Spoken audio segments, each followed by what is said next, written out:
হার না মানা ভালোবাসা, লেখিকা অনামিকা। রাত তখন প্রায় 12টা। শহরের বুকে ছড়িয়ে আছে মৃদু বৃষ্টির টুপটাপ শব্দ।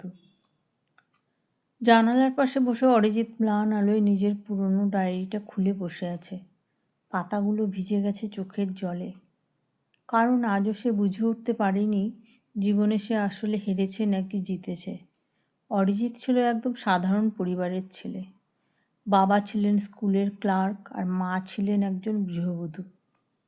ছোটবেলা থেকে সে স্বপ্ন দেখত বড় ব্যবসায়ী হবে, এমন কিছু করবে যাতে তার বাবার মুখ উজ্জ্বল হয়। কলেজে পড়ার সময়ে সে ছোটোখাটো একটা অনলাইন প্রজেক্ট শুরু করেছিল।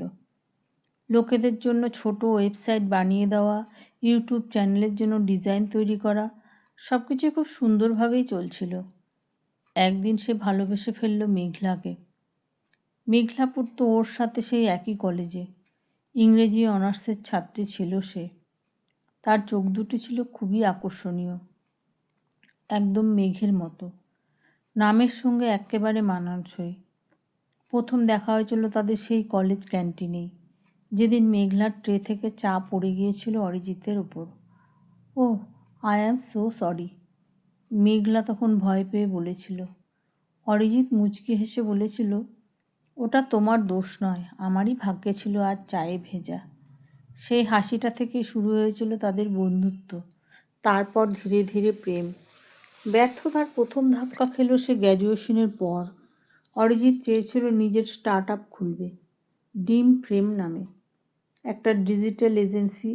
এর জন্য ও বন্ধুরা হাসাহাসি করত, ওরে চাকরি করার চেষ্টা না করে এসব কী করছিস, এখনকার দিনে এইসব করে কে সময় নষ্ট করে।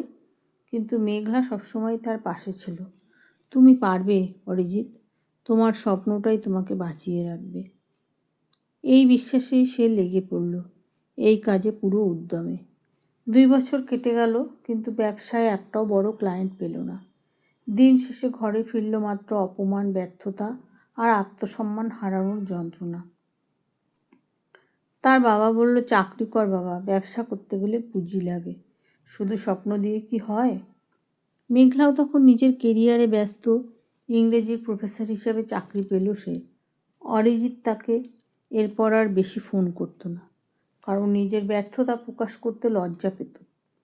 একদিন মেঘলা বলল, তুমি আমাকে দূরে ঠেলে দিচ্ছ অরিজিৎ, আমি কি এতটাই অচেনা হয়ে গিয়েছি। অরিজিৎ শুধু বলেছিল, আমি এখনও কিছুই করে উঠতে পারিনি মেঘলা, তোমাকে দেওয়া আমার কথা রাখতে পারিনি আমি। যেদিন সেই কথা রাখতে পারবো সেদিন আবার না হয় ফিরবো তোমার কাছে, তবে যদি তুমি আমার জন্য অপেক্ষা করতে পারো। সেদিনের পর মেঘলা কেঁদে ভিজিয়ে ফেলেছিল বালিশটা, আর অরিজিৎ হারিয়ে গিয়েছিল নিজের জগতে। নিজেকে হারানো ও ফের খুঁজে পাওয়া পরের কয়েক বছর যেন যুদ্ধক্ষেত্র। চেনা লোকেরা বলতো, ওই ছেলেটা জীবনে আর কিছুই করতে পারল না। এখন তো বয়সও পেরিয়ে গিয়েছে। এরই মধ্যে অরিজিৎ 3বার কোম্পানি খুলে বন্ধ করেছে। বন্ধুরাও ওকে এখন এড়িয়ে চলতো, আত্মীয়রা বিদ্রূপ করত। এক রাতে বৃষ্টির মধ্যে রাস্তার ধারে দাঁড়িয়ে অরিজিৎ নিজেকে প্রশ্ন করছিল, আমি কি সত্যি হেরে গেছি, নাকি আমি এখনও শুরুই করতে পারিনি।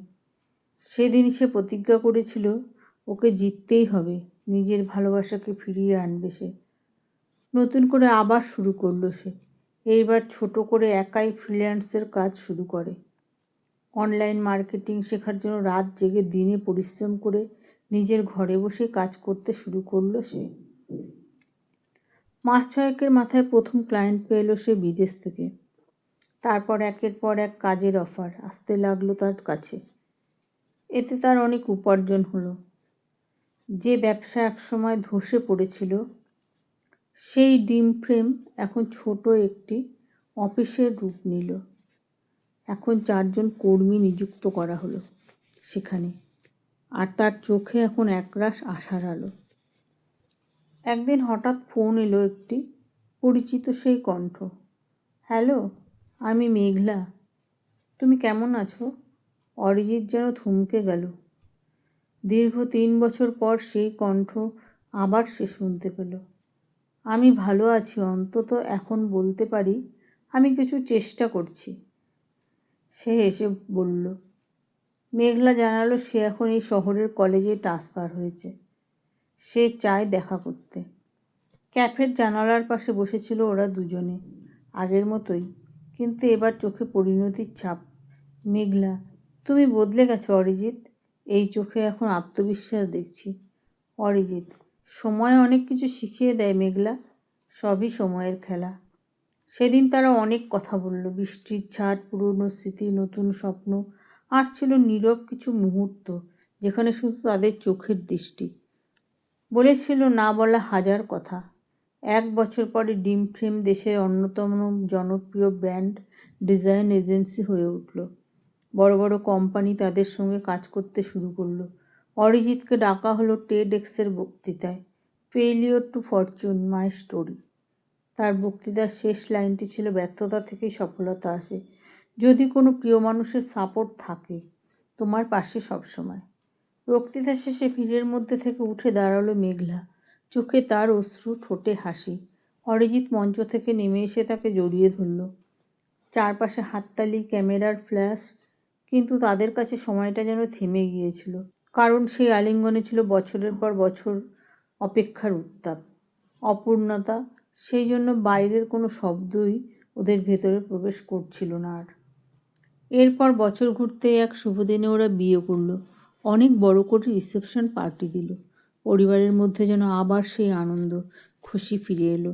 অরিজিৎ ওই দিন রাতে মেঘলাকে বলল, বারবার হেরে যাওয়ার যুদ্ধে পুরস্কার হিসেবে তোমাকে ফিরে পেলাম। মেঘলা মুচকি হেসে বলেছিল, তুমি কখনো হারোনি অরিজিৎ, তুমি কেবলমাত্র সঠিক সময়ের অপেক্ষায় ছিলে। আর আমিও কখনো তোমাকে ছেড়ে যাইনি, কেবল অপেক্ষায় ছিলাম।